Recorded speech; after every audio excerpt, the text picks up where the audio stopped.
नमस्कार, मी जानवी सावंत. गुरुकिल्ली यशाची मध्ये आपलं स्वागत आहे. मंडळी, आपल्या आयुष्यात काही माणसं अशी भेटतात ज्यांच्याशी पहिल्याच भेटीत अनोखं नातं जुळतं. तर काही जण आपलेच रक्ताचे नातेवाईक असूनही कायम विरोधात उभे राहतात. हे केवळ योगायोग असतात की पूर्वजन्मातील अपूर्ण राहिलेली नाती, ऋणानुबंध आणि वैर या जन्मात पुन्हा समोर येत असतात? पूर्वजन्माचं कर्म आणि वर्तमान आयुष्याचा नेमका काय संबंध आहे?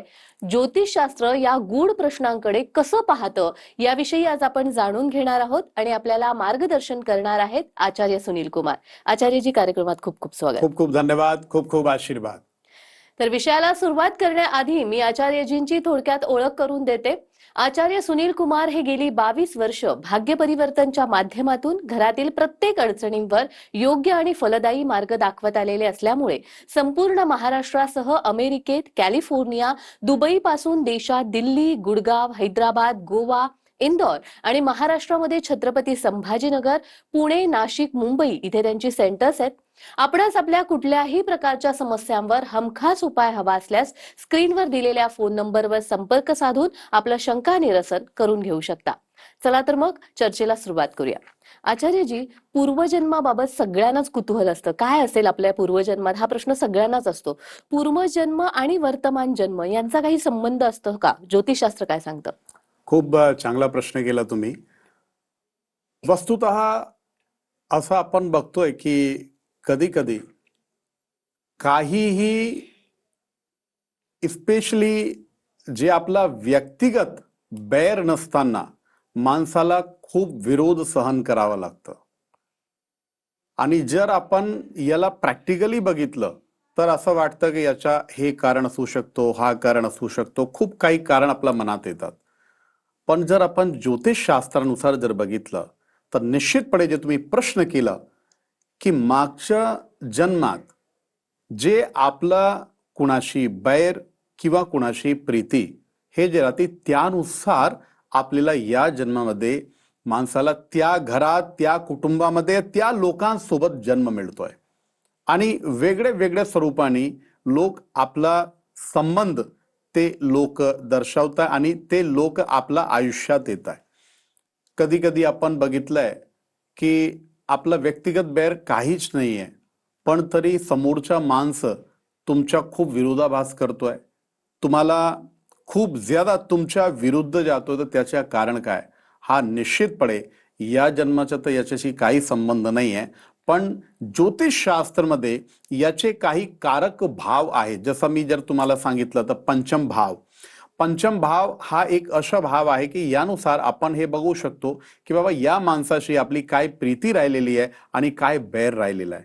आणि जर आपण त्यानुसार थोडेफार उपाय केले किंवा त्याचं समाधान केलं तर निश्चितपणे आपल्याला प्रॅक्टिकल कारण आपल्याला शोधायचं नाही, आपण ज्योतिषशास्त्राने त्याच्यावर मार्ग काढू शकतो. निश्चितच.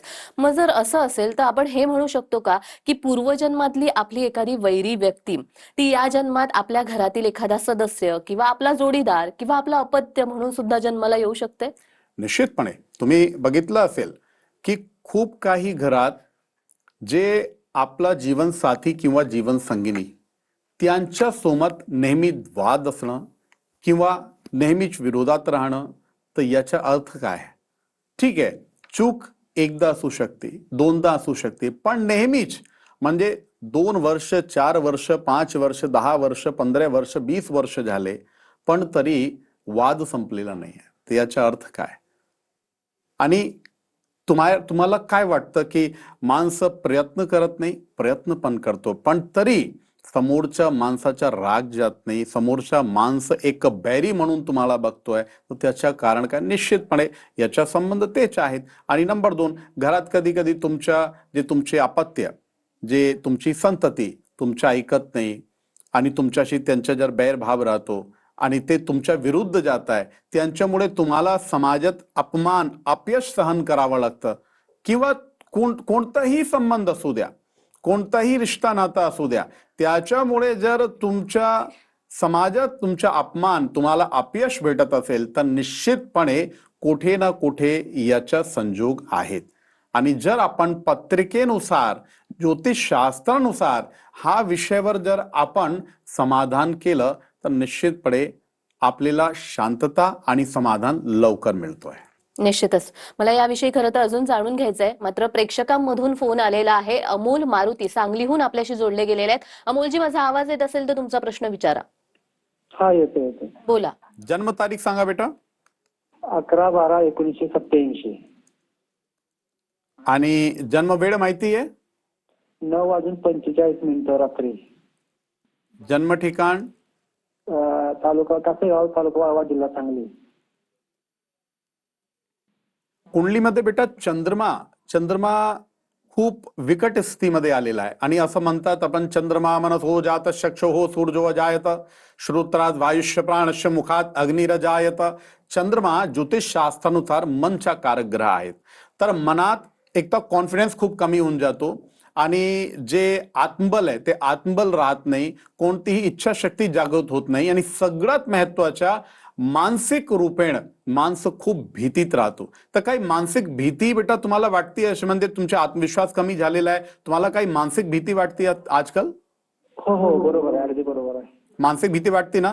तर त्याच्या कारण जे मी तुम्हाला सांगितलं, ज्योतिषशास्त्रानुसार चंद्रमा मनच्या कारक ग्रह आहेत आणि आपल्याला काय करायचं की चंद्रमाला याचे उपाय जर आपण केले, चंद्रमाला तुम्ही अर्घ द्या दर पौर्णिमासी. तुम्हाला माहिती ना पौर्णिमा येते दर महिन्यात, तर पौर्णिमाची रात्री तुम्हाला गायच्या दूध घ्यायच्या आणि त्याच्याने तुम्ही अर्घ द्यायचा. समज सूर्यदेवाला कसं पाणीचा अर्घ देतो तसं तुम्हाला चंद्रदेवाला अर्घ द्यायचा. नंबर 2, दर सोमवारी 16 सोमवारपर्यंत करा.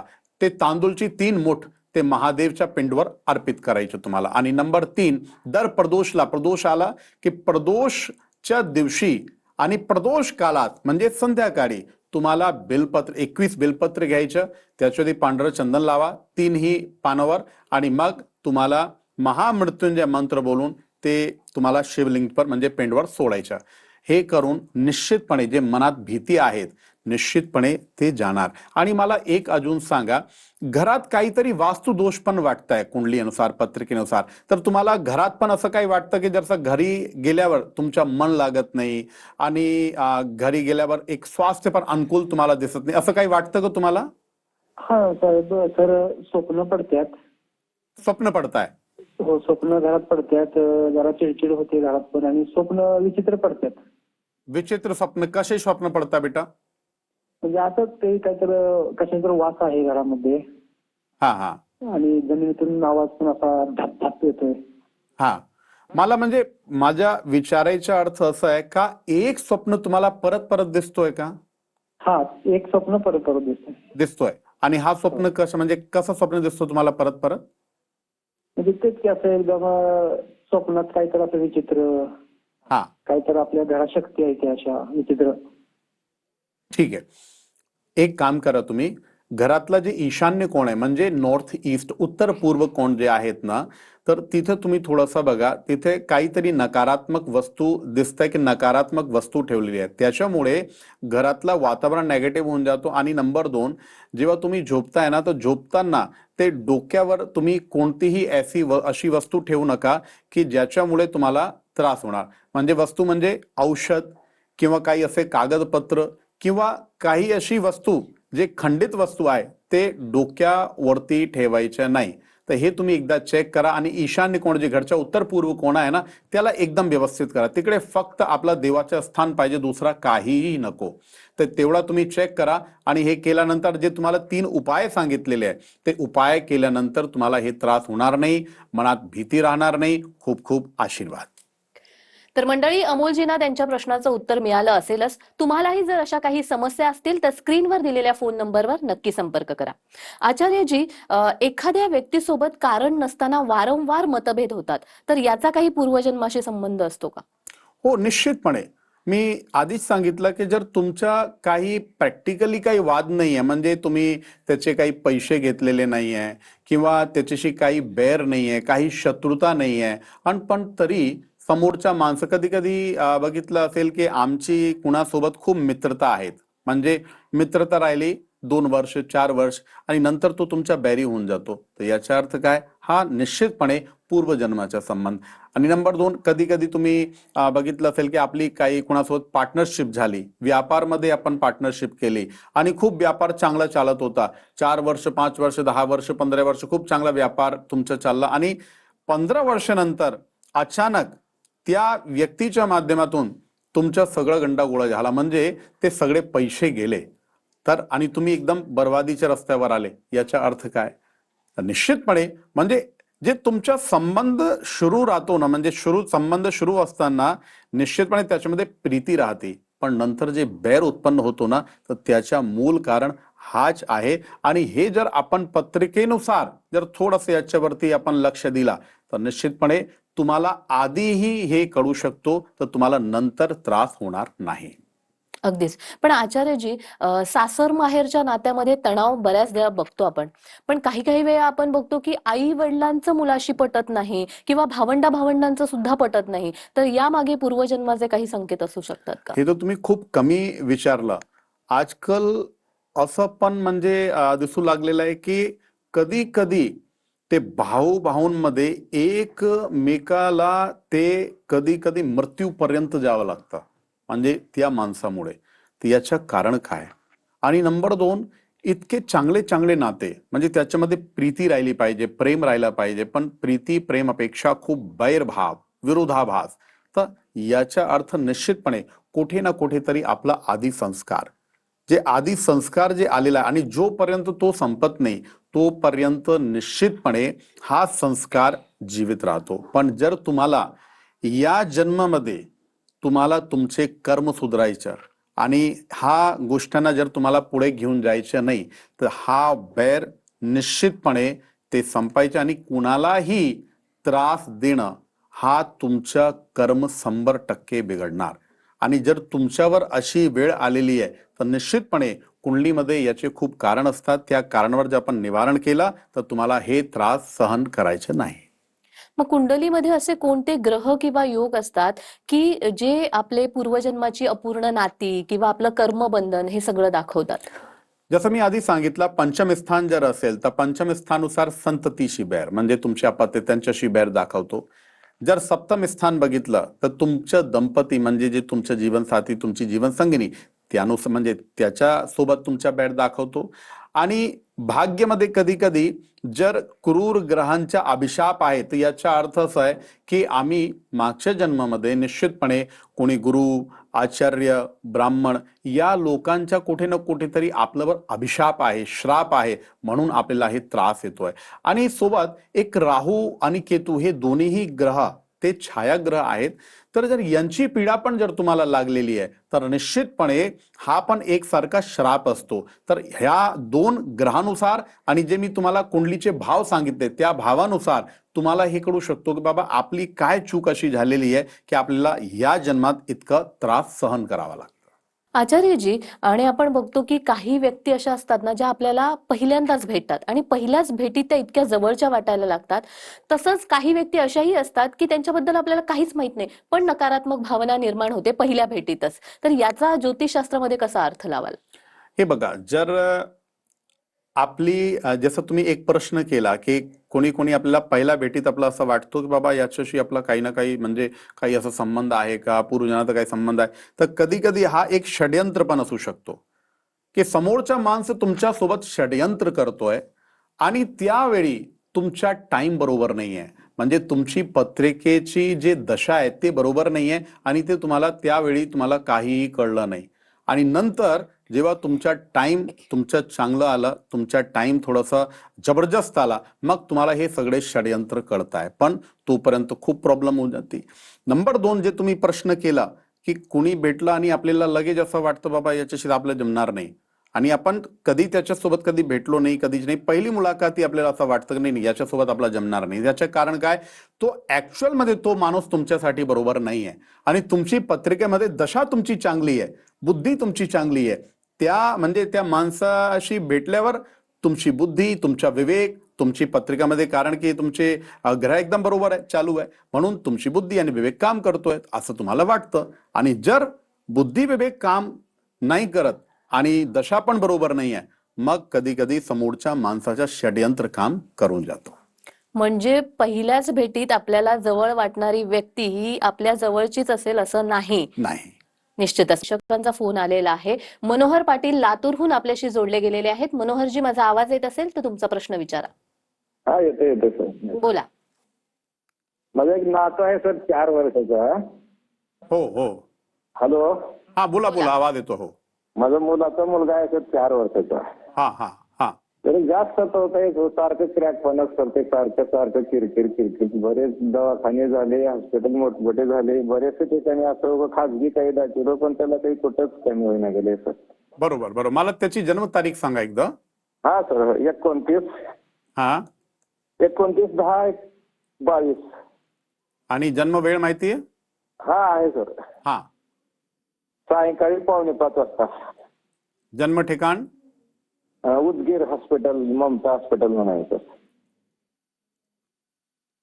जसं मी तुम्हाला सांगतो, आता आपला आज विषय पण तेच आहेत की बाबा पूर्वजन्मातले जे नाते आहे, ठीक आहे ना, त्यानुसार म्हणजे या जन्मात कसं आपल्याला माणसं भेटतो ते. हा मी तुम्हाला एक सांगतो, पत्रिकेनुसार हा तुमच्या पूर्वज वाटतो, म्हणजे तुमच्या पूर्वज तुमच्या घरी आलेला आहे असं समजा. नंबर 1 तर खूप जपावा लागेल. आणि नंबर 2 जे चिडचिड करतोय ना, त्याच्या कारण काय? चंद्र राहू, म्हणजे चंद्रमा आणि राहू दोन्हीही पीडित आहे याची पत्रिकेमध्ये, म्हणून याला मानसिक त्रास खूप जास्त आणि एक पोटाच्या याला खूप त्रास आहेत. कधी कधी तुम्हाला असं वाटतं याचं पोट दुखतंय किंवा काही खात पित नाही असं तुम्हाला वाटतंय? मागे म्हणत होता गुरुदेव, माझी पोट दुखते म्हणत होता, एक 4-6 महिन्याच्या खाली, पण आता सध्या काही म्हणत नाही सर. अच्छा, आधी असं म्हणत होतो ना तुम्हाला? हा, एक 2-3 वेळेस म्हणला असं सर गेल्या वर्षी. हा, तर पोटाचे विकार याला राहतात आणि कधी कधी काय, तो खूप लहान आहे, तर लहान असल्यामुळे तो आपली म्हणजे जे काही प्रॉब्लेम आहेत याला शारीरिक मानसिक ते बोलू शकत नाही तुम्हाला, म्हणजे तुम्हाला समजता येत नाही त्याला. तर काय करायच्या? नंबर 1, दर मंगळवारी एक खूप चांगला उपाय सांगतो, खूप लक्ष धरून तुम्ही ऐका. दर मंगळवारी तुम्हाला हनुमानजीच्या मंदिरमध्ये जाऊन एक गोड पान, ठीक आहे, गोड पान घेऊन जा तुम्ही, तांदूळ, आणि ते तुम्हाला ठेवायचं हनुमानजी समोर. नंबर 2, ते हनुमानजीच्या समोर बुंदीचा प्रसाद म्हणजे बुंदीचा नैवेद्य तुम्हाला ठेवायचं. 10 मंगळवार पर्यंत हे तुम्हाला करायचं. आणि एक चमेलीच्या तेलचा दिवा लावा, आणि दिवा लावताना याचं नाव घ्या तुम्ही, की तुम्ही याच्या नावाने तुम्ही दिवा लावताय. नंबर 4, एक चांगला उपाय सांगतो. जेवढा वजन आहे त्याच्या वजनी बरोबर 11 अमावस्यापर्यंत, म्हणजे 11 अमावस्या करायचे तुम्हाला, वजनी बरोबर हिरवा चारा किंवा सतनाजा म्हणजे सप्तधान्य हे घ्यायच्या आणि गायला खायला द्यायचं, ठीक आहे ना. हे जर तुम्ही उपाय केले तर निश्चितपणे याला शारीरिक त्रास होणार नाही, मानसिक त्रास होणार नाही, आणि जो चिडचिड करतोय, थोडासा राग काढतोय आणि शारीरिक जे त्रास असल्यामुळे याला जे त्रास होतोय ते होणार नाही. काळजी करू नका. खूप खूप आशीर्वाद. निश्चितच मनोहरजींना त्यांच्या प्रश्नाचं उत्तर मिळालं असेलच. तुम्हालाही जर अशा काही समस्या असतील तर स्क्रीनवर दिलेल्या फोन नंबरवर नक्की संपर्क करा. आचार्यजी, बऱ्याच वेळा आपण असं म्हणताना ऐकतो की गेल्या वर्षी काहीतरी पापं केली असशील म्हणून ह्या वर्षी फेडतोयस, किंवा गेल्या वर्षी काहीतरी पुण्य कमवलं असशील म्हणून ह्या वर्षी तुझं आयुष्य खूप छान आहे. तर गेल्या जन्मीच्या पाप पुण्याचा या जन्मात हिशोब द्यावा लागतो का, किंवा गेल्या जन्मी आपण एखादी जबाबदारी जी अपूर्ण ठेवलेली आहे ती या जन्मात पूर्ण करावी लागते का? हो, निश्चितपणे करावे लागते. कारण काय, की जे तुमच्या प्रारब्ध म्हणजे जे तुमची पत्रिका जी तुमची बनते, तर त्याच्या मागे कारण काय?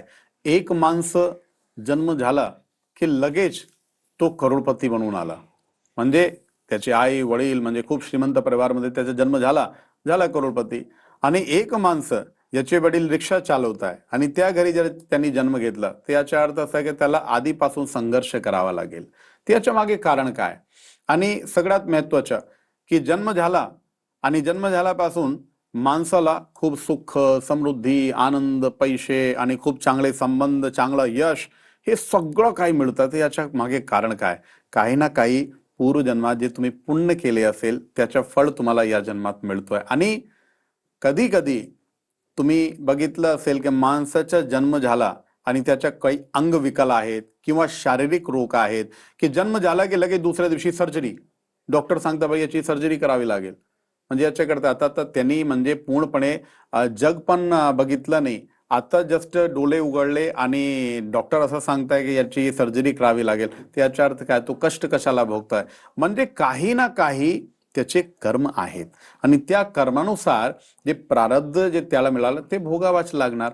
आणि एक विशेष मी तुम्हाला सांगतो, जर आपण थोडंफार याकडे लक्ष दिला आणि समाधान त्यानुसार जर केले तर आपल्यामुळे आपली जे संतती, आपले जे लोक, आपले नातेवाईक, त्यांना पण त्रास होणार नाही आणि आपल्याला पण त्रास होणार नाही. आणि याच्यामध्ये जे मूळ संबंध आहेत ते आपले पितरांचे आहे.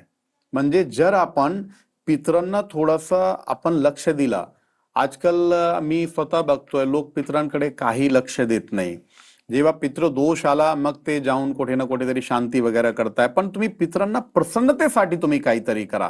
आणि त्यासाठी अमावस्याची जी तिथी आहे, तुम्ही जर पितरांना जपला, पितरांची पूजा, तर्पण, श्राद्ध किंवा त्यांना तुम्ही जर जेवण वगैरे घातलं आणि ब्रह्मभोज इत्यादी केलं तर निश्चितपणे घरात असं काहीही म्हणजे त्रास तुम्हाला फ्युचरमध्ये कधी सहन करावा लागणार नाही. अगदीच. शेवटचा एक प्रश्न घेते, की आपण जसं तुम्ही म्हणालात, की पूर्वजन्मीचं जे आपलं आपण केलेलं असतं कर्म ते या जन्मी आपल्याला फेडायला लागतं किंवा त्यानुसार आपल्याला ते आयुष्य मिळतं. तर मग आता आपण पूर्वजन्मात परत टाइम ट्रॅव्हल करून जाऊ शकत नाही, की आपण काय केलं हे बघण्यासाठी. पण जे केलेलं पाप आहे किंवा कर्मबंधन आहे, तर ते या जन्मामध्ये त्याचा असर कमी करण्यासाठी आपण काही उपाय करू शकतो का ज्योतिषशास्त्राद्वारे? हा प्रश्न खूप उत्तम प्रश्न आहे की याचा उपाय काय, शेवटचं समाधान काय. तर मी तुम्हाला सांगतो. नंबर 1 गुरुसेवा, नंबर 2 विप्र सेवा म्हणजे ब्राह्मण सेवा, आणि नंबर 3 जे सगळ्यात महत्वाची सेवा आहे गौ सेवा. ही जे 3 सेवा जर तुम्ही केली तर निश्चितपणे जे काही प्रारब्ध तुमचं आहे जे तुम्हाला माहित नाहीये त्याच्यावर 100% तुम्हाला समाधान मिळू शकतो. कारण आपल्याला ते कर्म माहिती नाहीये. पण ते सगळे कर्म गौमाता, विप्रदेव, आपले गुरु हे जे लोक आहेत ना ते तुमचे सगळे कर्म यांना ते फेडू शकतात, तुमचे पाप ध्वस्त करू शकतात. म्हणून तुम्ही ह्या लोकांची सेवा करा, यांची शरण घ्या. शरणागती मिळाली तर निश्चितपणे तुम्हाला काहीही त्रास या जन्मात होणार नाही. अगदीच. मंडळी, तुम्हालाही जर अशा काही समस्या असतील तर स्क्रीनवर दिलेल्या फोन नंबरवर नक्की संपर्क करा. आचार्यजी, तुम्ही इथे आलात आणि आम्हाला खूप छान मार्गदर्शन केलं, त्यासाठी खूप खूप धन्यवाद. खूप खूप धन्यवाद आणि आशीर्वाद. ओम श्रीर्वर्चस्वमायुष्यम आरोग्यम मय्यते धनं धान्यं पशुं भवपुत्र लाभं शतसंवत्सरं दीर्घमायुः. खूप खूप आशीर्वाद. खूप खूप धन्यवाद. तर गुरुकिल्ली यशाची मध्ये आज आपण इथेच थांबतोय. पुन्हा भेटूया एका नवीन विषयासह. तुम्ही कुठेही जाऊ नका. पाहत रहा TV9 मराठी.